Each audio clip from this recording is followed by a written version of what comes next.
تو ہمارا تب بڑا تھا اور مجھے یاد ہے کہ بڑی مشکلوں سے ہم نے پہلا 1 سال سروائیو کیا. اور مجھے ابھی بھی یاد ہے کہ اگر ہمیں سعودی عربیہ, UAE اور چائنا ہیلپ نہ کرتے تو ہمارے پاس پیسے نہیں تھے اپنی لائبلٹیز دینے کے لیے. تو وہ بڑا ٹائملی انہوں نے ہماری مدد کی. اور اس کے بعد جیسے ہم تھوڑا سٹیبلائز ہو رہے تھے تو پھر کووڈ-19 آ گئی. تو کرونا کا میں صرف آپ سب کو کہنا چاہتا ہوں کہ وہ بھی ایک بہت بڑا کرائسس تھا دنیا کے اندر. آپ جب دیکھ رہے ہیں کہ کیسے لوگوں نے کوپ کیا ہے کووڈ-19 سے, تو جو ہمارا اس وقت تھا وہ ہمارا ایک بہت ہی بڑا ڈائلیما تھا سامنے کہ اگر ہم لاک ڈاؤن لگا دیتے, جو اس وقت میرے اوپر ساری دنیا سے, یعنی ملک سے پریشر تھا لیکن ساری دنیا میں دیکھ رہے تھے کہ اٹلی, اسپین اور پھر انگلینڈ کے اوپر لاک ڈاؤنز لگ رہے تھے, تو مجھے سارے زور لگا رہے تھے کہ جی آپ بھی لاک ڈاؤن لگائیں, اور بڑی تنقید ہوئی میرے پہ. لیکن میرا تو بیسک سوال یہ تھا کہ پہلے ہماری اکانومی ہم نے 1 سال سٹیبلائز کرتے کرتے اس کو بالکل سکویز کر دیا تھا, ہماری گروتھ ریٹ بالکل گر چکی تھی. تو اس کے بعد ہم کووڈ میں اگر شٹ ڈاؤن کر دیتے اپنی اکانومی تو یہاں تو لوگوں نے بھوکے مر جانا تھا. اور پلس کبھی بھی کسی نے مجھے جواب نہیں دیا. میں سب سے پوچھتا تھا کہ دیہڑی دار کا کیا بنے گا جو پیسہ کما کے بچوں کو کھلاتا ہے, تو کسی کے پاس جواب نہیں تھا اس کا. اینی وہاں ہم نے بڑے بولڈ فیصلے کیے اور مجھے بڑا فخر ہے اپنی ساری ٹیم پہ کہ ہم نے بڑے انوویٹو قسم کے فیصلے کیے. میں نے خود پھر وہ جو IMF کی ہیڈ تھی ان کو میں نے خود ٹیلی فون کر کے بڑی مشکل سے کنونس کیا کہ ہمیں جو IMF کا پروگرام ہے اس سے ہمیں آپ کو تھوڑی لیوے دینی پڑے گی, نہیں تو ہمارے یہاں لوگ بھوکے مر جائیں گے. اور اس سے پھر کنونس کر کے ہم نے اپنی ایگریکلچر کے اوپر پوری خاص طور پہ کنسٹرکشن انڈسٹری کے لیے پھر ہم نے ان سے خاص رعایت لی, انسینٹیوز لیے. اور ہم نے ہماری جو کنسٹرکشن انڈسٹری تھی اس کے اندر جو گروتھ ہوئی اس نے ایکچولی روزگار بھی بچا دیا لوگوں کا, اور ہماری جو گروتھ ریٹ تھی اس کو بھی آہستہ آہستہ پک کرنا شروع کیا. اور جو تیسرا اور چوتھا سال تھا اس کے اندر ڈسپائٹ کووڈ ہماری جو مینشن کیا ہوگا 5.7% گروتھ ریٹ تھی, اور جو آخری سال میں 6% تھی. تو ہم ایک بڑے یعنی ڈبل کرائسس سے نکلے تھے. ایک تو پہلے ہی ہمارا جو میسو کرنٹ اکاؤنٹ ڈیفیسٹ تھا, اور دوسرا کووڈ کا جو مسئلے آئے. اب کوشچن سب سے پہلے تو یہ ضرور پوچھنا چاہیے کہ ادھر سے جب یہ رجیم چینج کی گئی تو مجھے ابھی بھی سمجھ نہیں آئی کہ جو رجیم چینج کرنے والے تھے کیا انہوں نے ریئلائز کیا کہ ساری دنیا میں کموڈٹی سپر سائیکل آیا ہوا تھا, انرجی پرائسز ساری دنیا میں اوپر چلے گئے تھے, اور کیا انہوں نے ریئلائز نہیں کیا کہ ہم بڑا ایک بیلنسنگ ایکٹ کر رہے تھے پاکستان میں. ہر روز میں جب آفس جاتا تھا تو سب سے پہلے ہماری ہوتی تھی کہ ہمارے ریزروز کا کیا حالات ہیں, ہماری ایکسپورٹس بڑھ رہی ہیں. یعنی خوف ہی ہوتا تھا کہ ہم اپنے اس کو کرنٹ اکاؤنٹ ڈیفیسٹ کو کنٹرول کریں, کیونکہ تیل کی قیمت $100 سے اوپر چلی گئی تھی.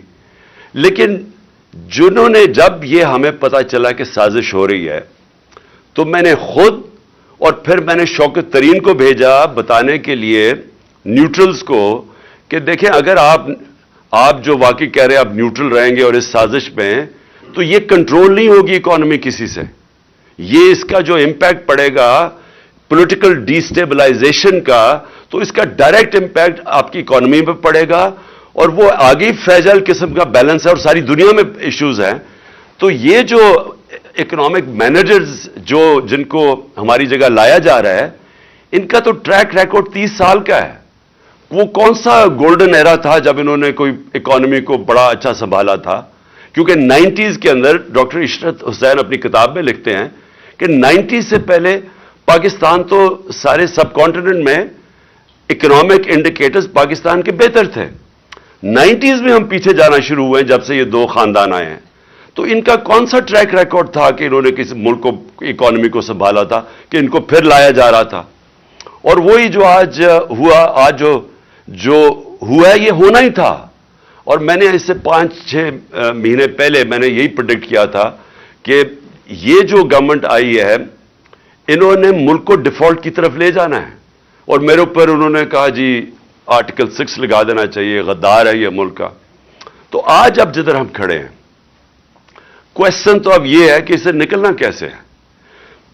نمبر 1 چیز, جب تک اس ملک کے اندر پولیٹیکل سٹیبلٹی نہیں آئے گی, کوئی بھی آپ جینیس لے آئیں اکانومی کا, وہ اب کچھ نہیں کر سکتا. کیونکہ جو اکانومی ہے, اکانومی ڈائریکٹلی ساری دنیا کے اندر وہ ڈیمانڈ کرتی ہے سرٹنٹی. جب تک سرٹنٹی نہیں ہوتی, بزنسز ہم سب جانتے ہیں, اور آپ تو خیر میرے سے بہتر جانتے ہیں اکانومی جہاں بیٹھے ہوئے ہیں, تو وہ جب تک ایک اکانومی کے اندر لوگ پریڈکٹ نہیں کر سکتے کہ میں آج اگر پیسہ انویسٹ کروں گا تو آگے اگلے 6 مہینے 1 سال 2 سال تک ماحول کیا ہوگا ملک کا, لوگ انویسٹ نہیں کرتے. تو آج جدھر ہم کھڑے ہیں, یہ کون آج پریڈکٹ کر سکتا ہے کہ 1 مہینے کے بعد کیا ہوگا پاکستان میں؟ کسی کو بھی نہیں پتا. اسی لیے سارے جو باہر کی بھی بزنس جو فائنانس کمیونٹی ہے وہ بھی اس کا ریفلیکٹ کر رہا ہے, یہ جو سی ڈی ایس پاکستان کا پہنچ گیا 122 پہ, وہ ریفلیکٹ کر رہا ہے کہ وہ اب نہیں فیل کرتے کہ پاکستان کی اکانومی اپنی لائبلٹیز بیٹ کر سکتی ہے.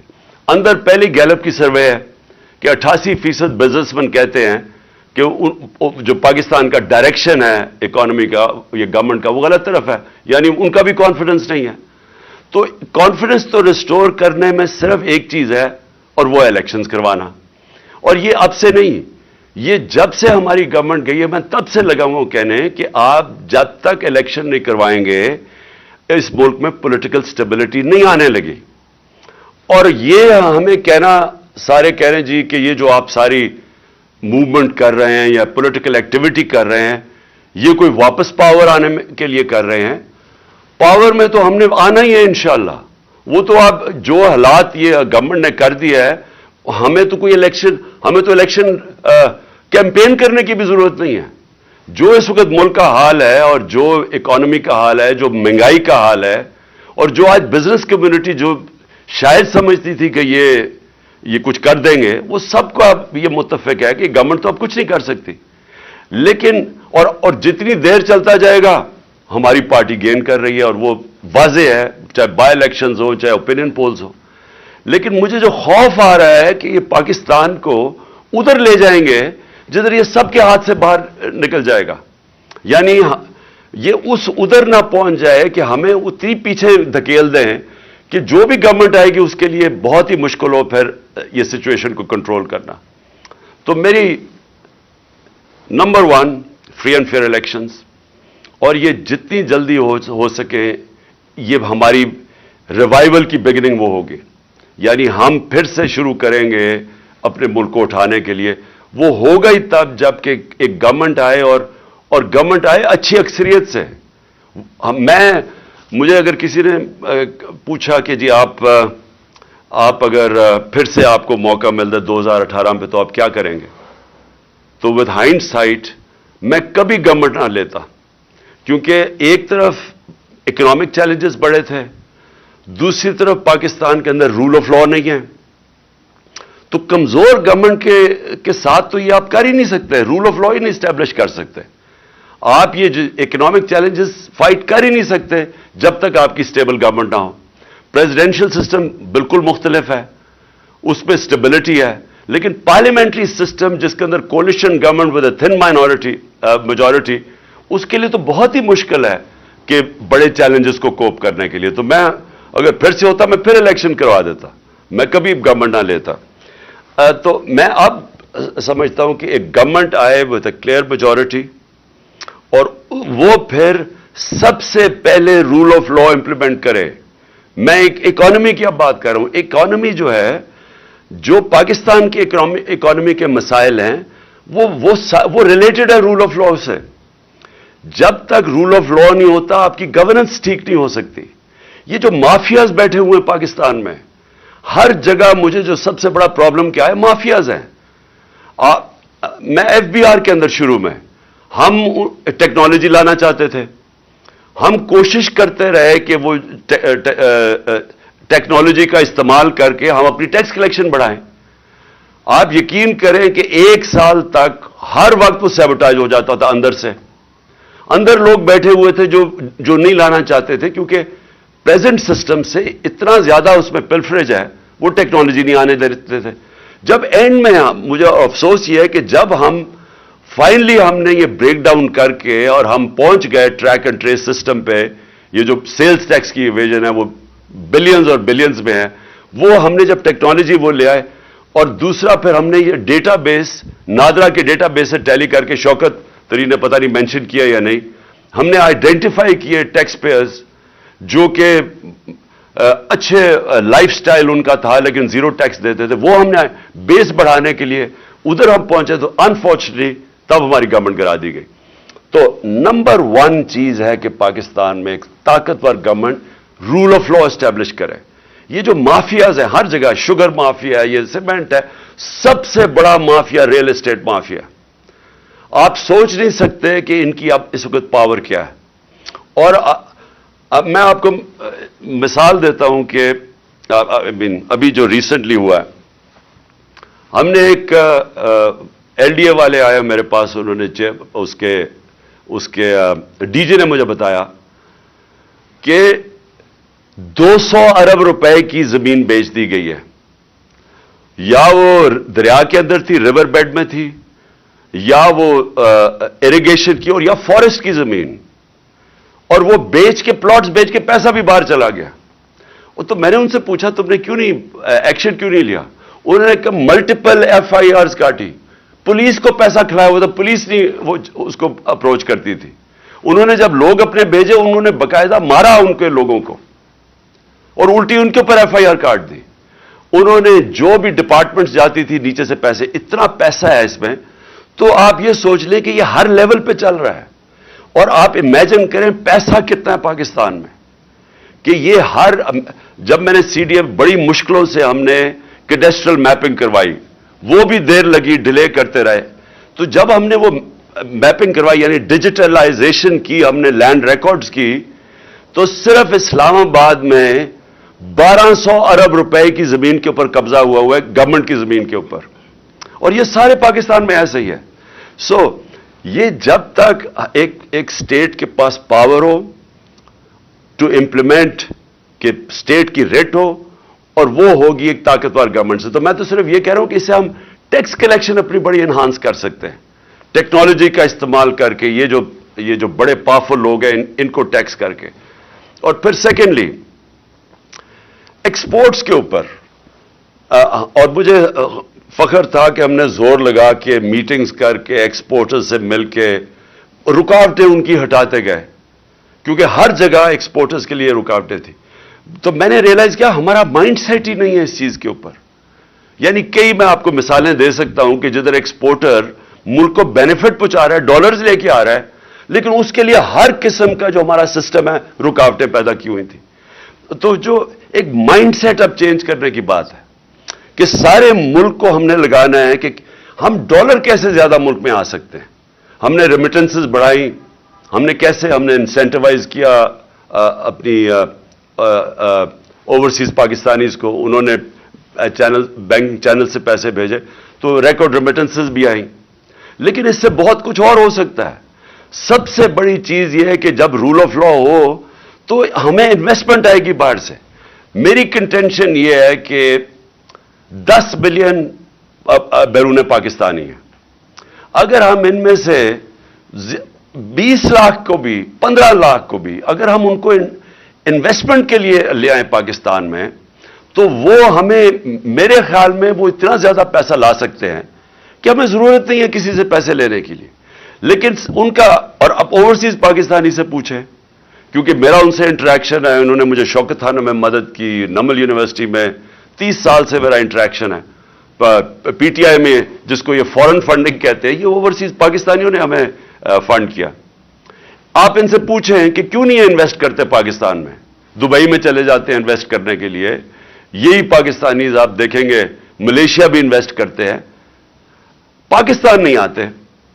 ایک وجہ ہے, کسی کو کانفیڈنس نہیں ہے کانٹریکٹ انفورسمنٹ پہ.